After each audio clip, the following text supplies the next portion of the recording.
The history of heavy.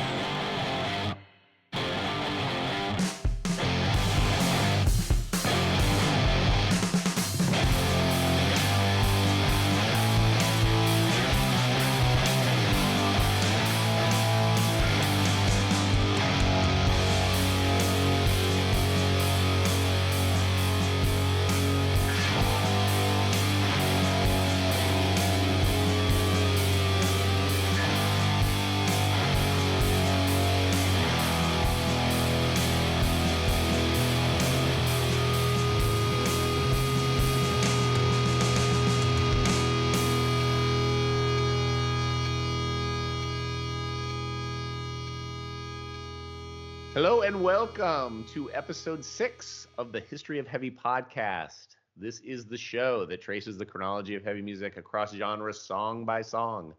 I am your co-host, Michael Huntsman, alongside my fellow co-host, Big Daddy Dave Lieberman. Hello, David. At your service. How are you, man? Doing good. I really enjoyed last week's conversation, and I'm looking forward to getting into another one. This is a little different than our previous episodes, and I'm eager to chat with you about it. It really is. I think we expected Satisfaction to be a shorter conversation. I don't know why. I thought that was going to be a shorter episode. It turned out to be a longer episode. I think this one could teeter one way or the other. This one could go very long, or it could be very short. I am very excited to have this conversation. This is the first non-rock and roll song that we have talked about so far on the show. There are a number of songs that do not feature guitars that we will get into over the course of this podcast, beginning with John Coltrane. He is so far, I believe, the only jazz musician included on our list. That could change. We're updating that list all the time. No, Alice Coltrane is also included. So don't we have Miles Davis on here as well? Oh, of course. There's a fusion era Miles song. What am I talking about? There's that one guy. What am I talking about? All right. Well, Coltrane will be the first then of several jazz musicians we will get into, and I felt like he had to be included, and we will talk about why in just a moment, but not before we get into what was happening in 1966, Dave. Just a year removed from last week's conversation about the Stones, so I'm not sure how much you'll have to tell us, but what was going on that year? Dave's Control.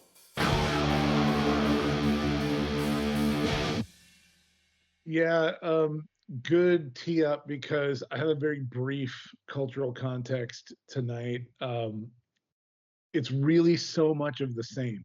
What was dominating world events was the Vietnam War and several other spin-off coups and plane crashes and all kinds of political upheaval was happening at this time. That are kind of footnotes. I didn't know about any of these things until I started reading the wiki on this year. So it's a pretty abbreviated one. So I'll get right into it. April 21st, the first artificial heart is installed in the chest of Marcel de Ruyter in the Houston, Texas hospital.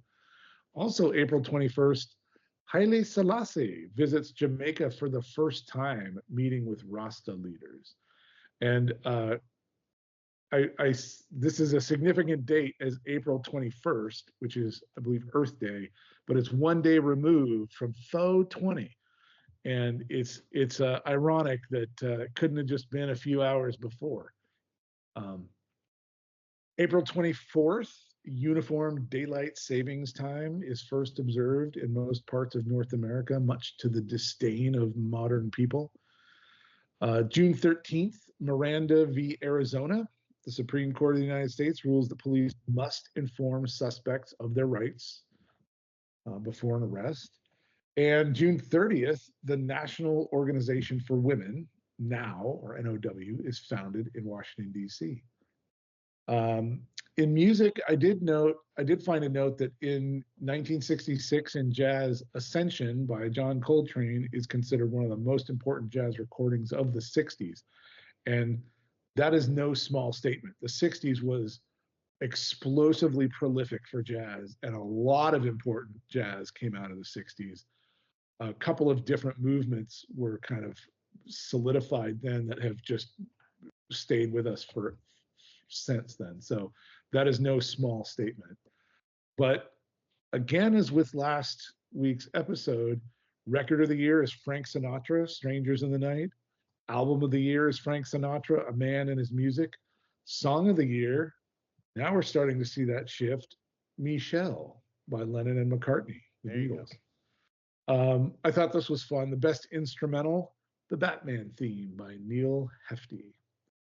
So that's the abbreviated cultural corner for 1966. Yeah, just a kind of a continuation, and things in the world or in popular culture had not changed significantly in that year, which is probably a good thing, you know, not too much disruption. But a lot of disruption in the jazz world. And let me tell you a little bit about what was going on with Mr. Coltrane at the time. The legendary jazz saxophonist recorded the album Ascension on June 28th of 1965. The album marks a pivotal moment in Coltrane's discography and kind of a watershed in his career, as it was the first of his free jazz inspired works. Everything that came before Ascension is kind of a more traditional bebop jazz, and everything that came after it is significantly more avant-garde. At the time of the album's recording, he was one of the world's most commercially successful jazz musicians. A Love Supreme had just been nominated for a Grammy, and both Downbeat and Jazz magazines had voted it the album of the year. But around this time, Coltrane had befriended fellow saxophonist Albert Ayer and was becoming increasingly influenced by his experimental, rules-free approach to the instrument. The recording of Ascension took place at Van Gelder Studio in Inglewood Cliffs, New Jersey, with 5 saxophonists, including Coltrane, 2 trumpeters, 2 bass players, a piano player, and a drummer. Notably among them, Freddie Hubbard, Dewey Johnson, Pharoah Sanders, Archie Shepp, and McCoy Tyner. At the start of the session, Coltrane handed out lead sheets that included ensemble passages that were based on chords, but they were declared optional, as the soloists were encouraged to emphasize a spontaneous dialogue with the rhythm section, with no specific chords identified in each part. The tracking was completely improvised and recorded in 2 takes, each of which makes up 2 tracks on the album, which are listed as Edition 1, Parts 1 and 2, and Edition 2, Parts 1 and 2. Tonight, we're going to be talking about Edition 1, Part 1, but that is really for the sake of having a single song to put on our Spotify playlist. Any of the 4 tracks would suffice for the purposes of this conversation. At the end of the sessions for Ascension, saxophonist Marion Brown said that it was the kind of music that you could use to heat up an apartment on cold winter days. Reaction from the jazz world upon the album's release was equally intense, and though not universally positive, the prevailing opinion was neatly summed up by saxophonist Dave Lehman, not my co-host Dave Lieberman, but Dave Lehman, who said that the album blew everyone out of the water and that it was the torch that lit the free jazz movement. Which may be true, but Dave, why are we talking about it on the History of Heavy podcast? I think that's why. There is no question of John Coltrane's greatness in individual contribution, but also in collaborative works in the pantheon of jazz and in greater music. An absolute master of his craft, and really established a lot in the genre of jazz. One of my favorites, which is kind of obvious, I think. If you're into jazz, it's hard to imagine appreciating jazz and not gravitating, liking John Coltrane. It's hard to imagine that. that's why we're talking about this. And this particular album, this recording, was heavy in that it was another rejection of the status quo. And this is a theme that will keep coming up, because this is what makes some things heavy, is their rejection of what is acceptable, of the mainstream, their embracing of that rejection. This is really avant-garde. And truth be told, I don't connect with this kind of music, and I don't connect with this part of John Coltrane. But I'm so in awe of the ability to know your craft so well that you can think in these terms. And I can connect with moments in the piece that we listened to, which tells me that there's this grounding of talent and an understanding that the understanding is so deep that it becomes this three-dimensional containment, and John Coltrane can move it around and put it upside down and do whatever he wants with it. He's not in it, he's outside of it, controlling it. And a piece like this comes across like that. I remember seeing a Anthony Bourdain, chef Anthony Bourdain show, and he was talking about how these New York chefs would get together at 1 a.m. somewhere, and they had this sheep's head, and it was like everybody was going crazy over how awesome it was. And I'm like, you get to a point where you've had all the truffle fries in the world that you can have, and it's not impressive anymore. And you've had the steak that's done perfect, and you've had some puree or some foam or some reduction or whatever, and you've done it, you've seen it and done it to death. There's a moment where the sheep's head excites you. And I'm not at that moment, but I can appreciate how somebody else can be. And so this piece is the sheep's head of jazz for me, right? This is so avant-garde, it's beyond my ability to appreciate, but I am so in awe of the ability to conceive of it that I wouldn't have thought to think of it. He got there with this ensemble of other giants in the craft. I just have to bow down to it. And it's the weight, the heaviness that is making me bend the knee. Yeah. Last week, I talked about my Mount Rushmore of rock bands that you have to like to have an incredible opinion about rock music, in my opinion. The Beatles, the Ramones, AC/DC, and Black Sabbath. John Coltrane is certainly on that Mount Rushmore of jazz musicians that you have to at least appreciate and respect to have a credible opinion about jazz. What John Coltrane is that none of those four rock bands is, well, he's a lot of things that those four rock bands aren't. But one of the things that he is, or his discography is that theirs isn't, let's say, is varied and diverse and all over the place, right? Like Miles, his catalog varies extremes of like the most beautiful music you've ever heard and rambunctious noise, with every flavor and color in between. I want to talk about that rambunctious noise in a second, but given what you just said, I think I know the answer to this, but I'm curious, what's your sweet spot for Coltrane? Do you have a favorite record or a favorite era of Coltrane? Giant Steps was my first introduction, and so that I just have a lot of affection for, because, and I've expressed this before, and it will come back to it again.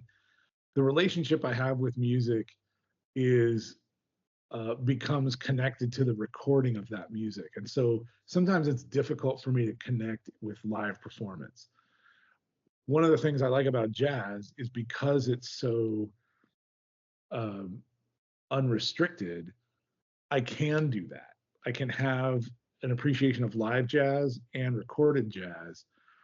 And what's cool about that is that you'll be listening to live jazz and you'll hear it go through a theme that you recognize from a recording. I really love that about live jazz. But when it relates to, as it relates to the question you asked, Giant Steps is a friend, right? This is an album I spent a lot of time with, and I love Supreme as well. But and those are probably the two albums that I know the most and have listened to the most, and so that will suffice for my answer.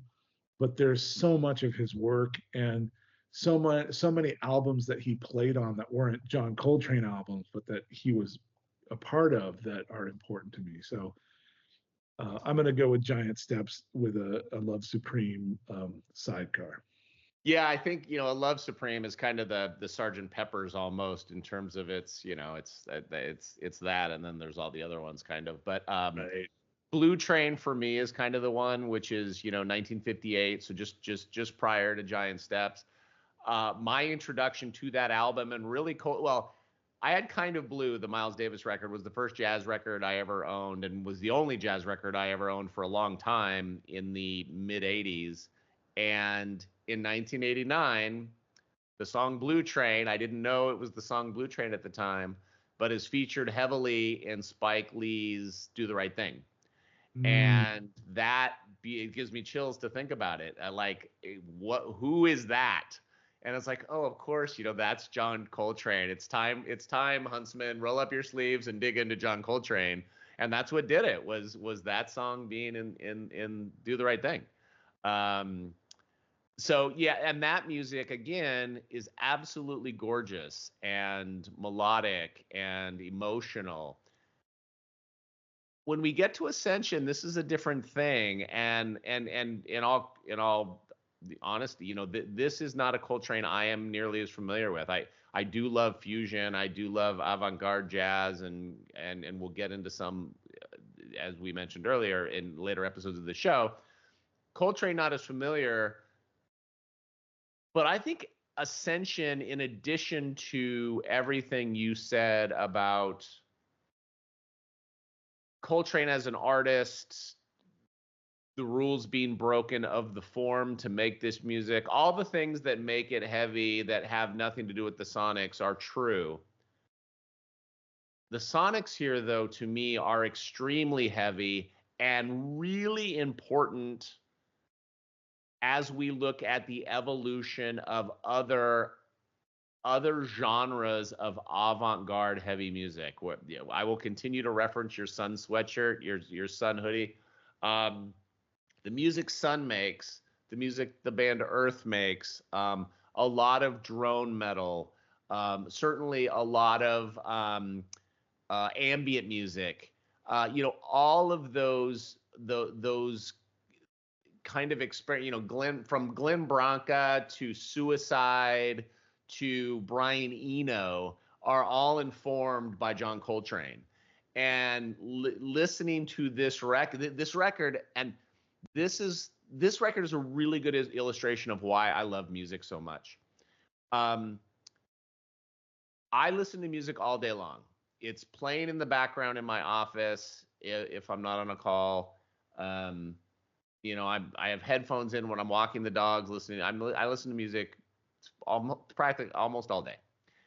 And listening to Ascension for this conversation in recent weeks, it really struck me how time and place is vital for me to listen to this music. I cannot listen to Ascension as background music like I often do with Brian Eno. I listen to music for airports.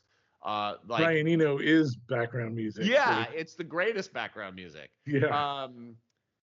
Even like, to make a Brian Eno connection, David Bowie, whose music is very singable and melodic, and I can listen to that in the background. I can listen to heavy, aggressive music in the background often. Ascension, I cannot. Ascension is music that demands your attention in kind of the best of ways, where when I was trying to listen to it while I was doing email or whatever, it was like driving me crazy. Like I can't, like to the point of like, do I like this shit? And I don't, if it's kind of in the atmosphere. But when I'm actively listening to it, fuck, it's incredible. It's incredible. And that's it. Like, you really have to concentrate on what's happening in order to see the tapestry. Like, if it's happening in the background, it's just a blur. But if you're listening to it, you can see the threads, and you understand, okay, these threads are happening at the same time. And every once in a while you'll get some harmony, and then it'll go back into the chaos of creativity. But what you're hearing is this raw creativity. And it's so interesting to have that visceral connection to this ethereal, to the muse, right? Like, you're hearing the muse. This is their inspiration raw.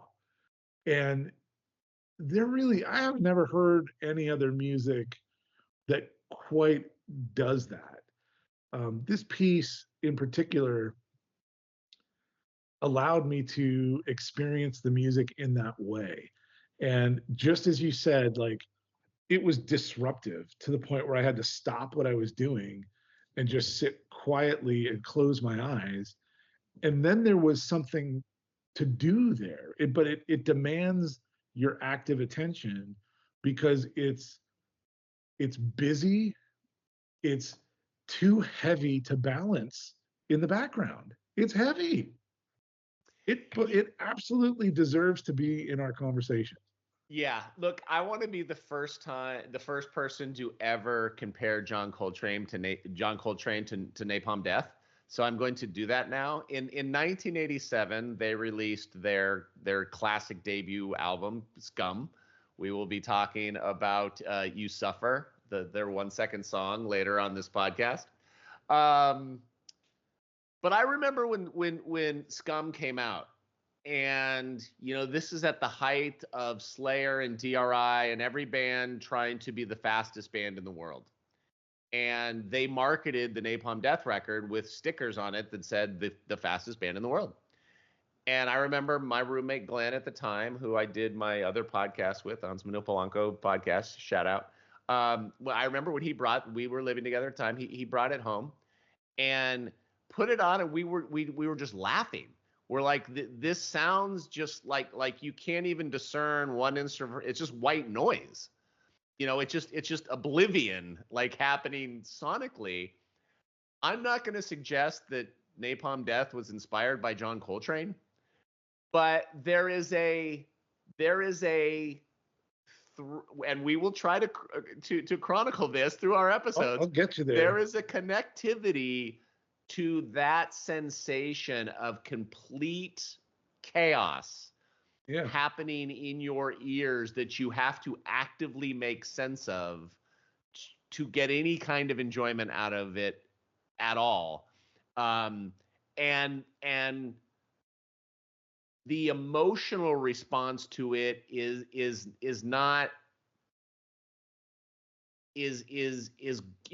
instinctual almost. It's not anything I can even process. It's visceral. No. It's visceral. Yeah, it's an impulse, right? And what I wanted to add, and what you sparked in me, was the dots that connect these two sonically, is that Napalm Death gets to exist because Ascension gives it permission.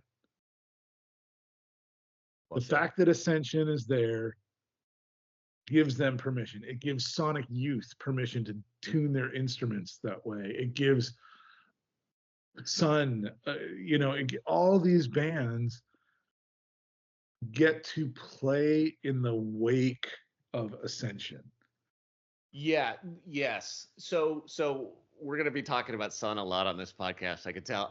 So I'll use Sun as an example. So I saw Sun open for Celtic Frost at the Fillmore in San Francisco in 2007, 2008 or something. I had no idea who they were. And I was like, what is this garbage? Like they're not playing anything. Like it's just one note of feedback for half an hour. Like what the fuck is this? This sucks. Years later, I mean, in recent years, they are one of my favorite and most listened to bands. And I've seen them 3 times. And seeing Sun live is visceral is exactly the right word for it. The music is completely physical and completely consuming, but you have to be focused on it happening. You can't be at the bar ordering a drink or trying to talk to you. Like it is all, I'm just repeating a lot of what we've said, but to make that connection to the avant-garde free jazz that John Coltrane was making in 1966, to the drone metal that Sun would make, decades later, and that it isn't just noise, that it isn't just accidental, that there is skill and a deliberate attention to detail in what they are doing, and that is. I often call Sun live. They're like watching an art installation. It's that as much as it is music. And Coltrane, now 6 episodes into this podcast, I think is probably fair to say, well, without question, he is the most definitively an artist versus everybody we've talked about since. And I think his art and Ascension, specifically for the sake of this conversation, demands to be looked at as art and not just he's not chasing those DJs that we talked about last week when we were talking about Satisfaction. Yeah, Ascension is what a Jackson Pollock piece sounds like. Right. It's like, what is this mess? And then you look and you're like, there's color, there's absence of color, Yes. There's layer of color, there's intersections, there's blobs, there's a balance and an imbalance that's balanced. It is the art of art, and this is the sound of sonic. It's again, I said it already, but it's the muse. It's you're hearing the urge to make music, and this is what that sounds like. And when you learn to channel that urge, it sounds different. It sounds like songs, right? But the step before that is this. And it's not something I can really put on and listen to. And it's not something I have time to focus and concentrate on. But my God, it's so important. And it's great that it's there because it gives permission to all this other stuff. It allows us to get a 4th, 5th, 10th dimensionality to this dodecahedron of music that we're juggling. It does something new that hadn't been done, and it does it in a way that has gravity. It pulls you in because of its weight. Yeah, and last week we talked about a through line of this heavy music being outsider music, and I think that is Ascension is a really good illustration of this. That it is not music for passive listening. It is not music for pop charts. A lot of the songs we have talked about, and will talk about were massive hit singles. We're big popular songs, but there is still an otherness to them that again demands your attention, and you have to be vested in the thing. It's not throwaway. It's maybe calling it important is too much. Well, it's not for Ascension, but maybe it's too much for some of the things we'll be talking about. But it's important, and it feels important, and I think that's why it's so beloved, and that's why we're doing a 150 episode podcast about it, because this stuff matters to us. in the best way. In the best way. In the best way. Dave, anything else on Ascension or John Coltrane?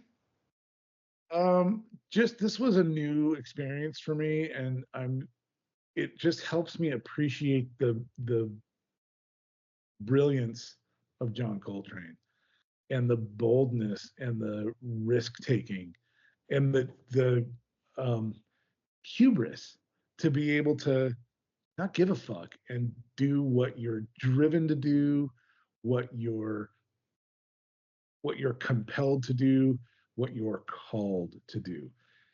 He owned this. This was a product of his being, and we get to listen to what it's like to be John Coltrane. Really well said. He was a true genius, and to go back to the quote at the top, from Marion Brown, is that this is music that you could heat your apartment to.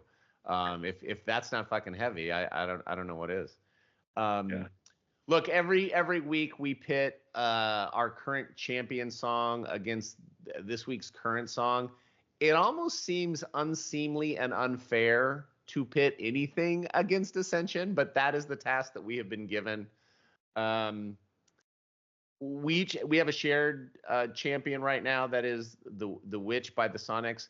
I personally am going to go out on the limb and I'm going to keep the Sonics, just because, as great as I'm not even going to dare to begin to argue that the Witch is a better song than Ascension. It's not, but for my personal taste and for the sake of this exercise, I am going to take the Witch into our conversation next week. What about you? I am going to take the Witch because I like that song and I will listen to it over and over again,